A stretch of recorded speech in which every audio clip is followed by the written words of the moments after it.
Hi, everyone. Welcome to True Disabled Story. My name is Nico, and I use he, him pronouns.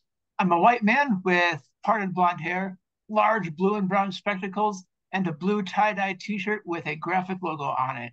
I'm seated against a blurred out background, and I have a black headset on as well. Like about 20% of the US population and 17% of Philadelphia, I'm disabled. Whether we look locally, nationally, or globally, disabled communities are full of dynamic, diverse, and frankly delightful people with their own stories to tell. All we have to do is listen. As many of you know, I was born disabled. I've never known differently. So when I come into contact with other disabled folks in my personal, professional, or burgeoning civic life, I'm interested to hear their experiences and their perspectives. Today, I'm honored to be joined by Shain, and I can't wait to hear what they have to say. Let's get into it. Hi, Shain. How are you doing? Hi, Nico. I'm doing just great, and thank you so much for having me. Of It's course. going to be a great opportunity, and I appreciate that wonderful introduction. Thank you. So, Shain, let's hop into it. What was your path to diagnosis like? Was this a total surprise to you and your supports, or was it maybe something you were anticipating or suspecting? Paint that picture for us. Sure, sure. Well, that's an excellent question. Thank you so much. Mhm. I think the path to diagnosis is different for a lot of folks. For me, I was born with my disability. I have cerebral palsy. So Oh, I was diagnosed, I want to say, at about 3 years old. So I wouldn't say I really know any different. That said, I will say that as I age, I'm learning that the path to diagnosis is exactly that. It's a path. It's not static. So I'm learning that as I age, for example, it's the gift that keeps on giving. And you spoke about my supports. Just recently I had a conversation with another friend of mine who I've known for many, many years. And she sort of let me know about, oh, this is a study that she read about cerebral palsy, and this is sort of what's coming down the pipe. Did I know about it? And I said no. And it was very illuminating for me, illuminating. And it wasn't, the doctors that told me about it. It wasn't, my family. It was, this is a friend I've had for many, many years. So again, it just goes to the importance of having, in my case, informal supports that are there to sort of keep you on track. So very grateful for that. Yeah. absolutely. Thank you so much. I totally validate what you're saying as far as the diagnosis journey being a journey and a path as well. So you began to talk a little bit about this in your first answer, but what impact has your diagnosis had on your life? Other folks I've talked with have considered this like personally, professionally, maybe educationally, but however you want to shape the question. Sure. I think it's a twofold answer. I think in many ways I haven't known any different. So in that way, there's not an impact. But I think in many ways there is a huge impact because it's obviously how I move through the world. Definitely as I age. Going to school, it was asking for reasonable accommodations. At work, it was asking for reasonable accommodations. So these are things that it for sure has had an impact. Yeah. Excellent. That answer was very succinct, and I appreciate that. So, Shane, I've talked to a lot of people with cerebral palsy for this project. Looking back, what advice would you give people with your diagnosis? Maybe someone younger with cerebral palsy, or even if we had time travel, alas, we don't. A younger version of yourself, what advice would you give?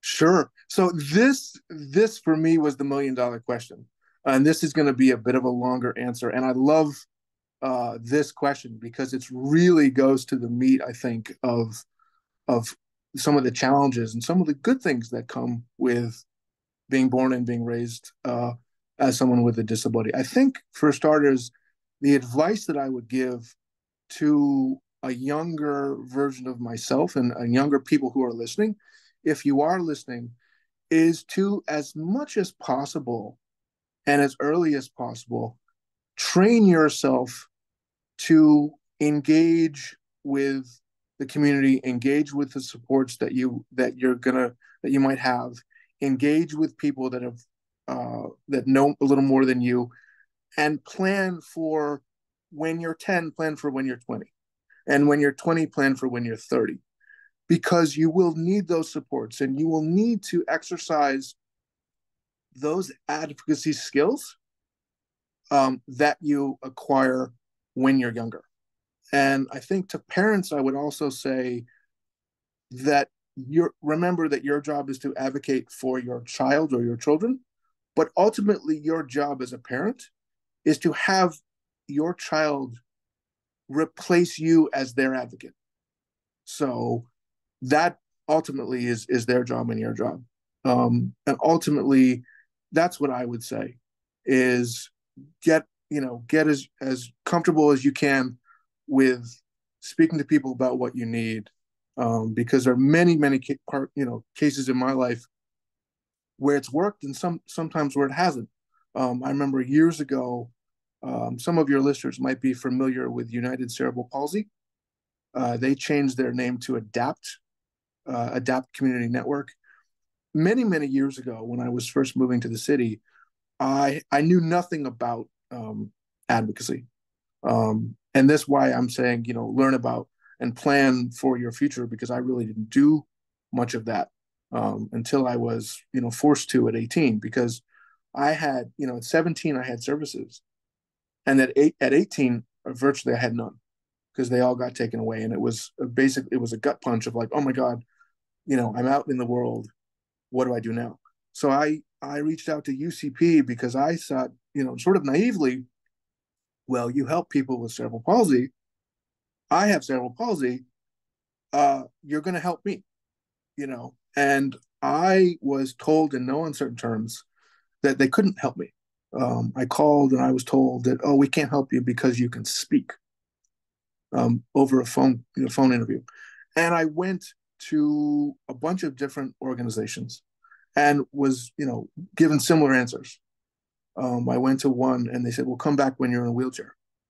Come back when you can't walk, and then we can help you. And so that was a bit of my advocacy journey, because I wanted to say, well, how does this work?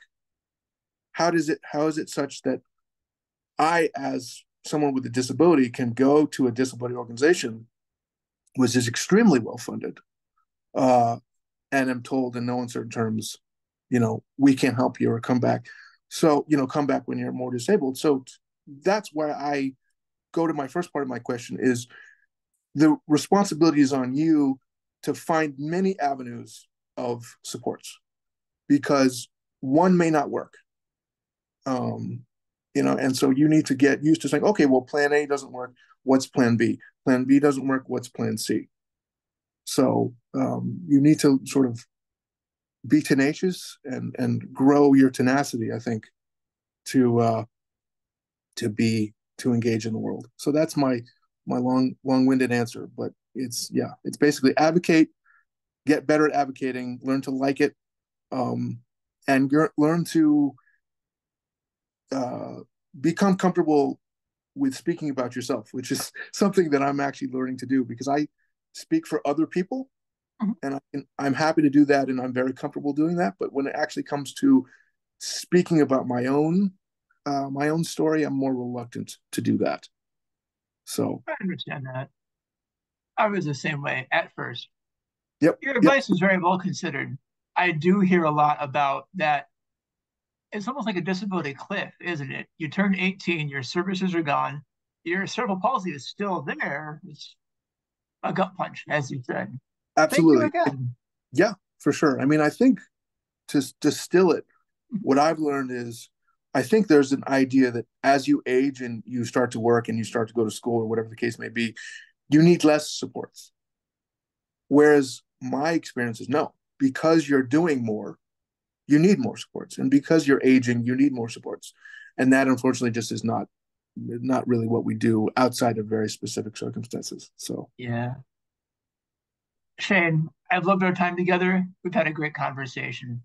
As we come to a close today, I want to use this fourth and final question just as space for you and me, as where you and me as disabled people so rarely get, and that is a chance to brag about yourself, promote any upcoming wins or recent wins that you've got. If you're interested in building community, if you have social media profiles, where can people find you? But just in general, grab your e-pom-poms, hop up on your soapbox. Let's hear it. Wonderful. Well, I thank you so much for the opportunity. I would love to connect with people, and this is what my network is helping me with. Unfortunately, you said, where can people find you? I'm not a big social media guy. If that changes, I'll let you know. I do have a Gmail, which is just my name and my first initial, or my middle initial, which is G, and then my last name, which is Anderson at Gmail. I would love to connect with people. So that's, in terms of a win that I have, I'm trying to, speak more about myself and get more comfortable with speaking about myself. So that's a win. I think we need to, as has been said, I think we need to be the change that we want to see. And, if I want people to really learn how to advocate as they get older, I should help people to do that. So, yeah. Yeah, I really appreciate this opportunity. Thank you so much. Of course, wherever you go, whatever you do, I'm rooting for you, and I can't wait to see what you do next. Thank you again. Thank you.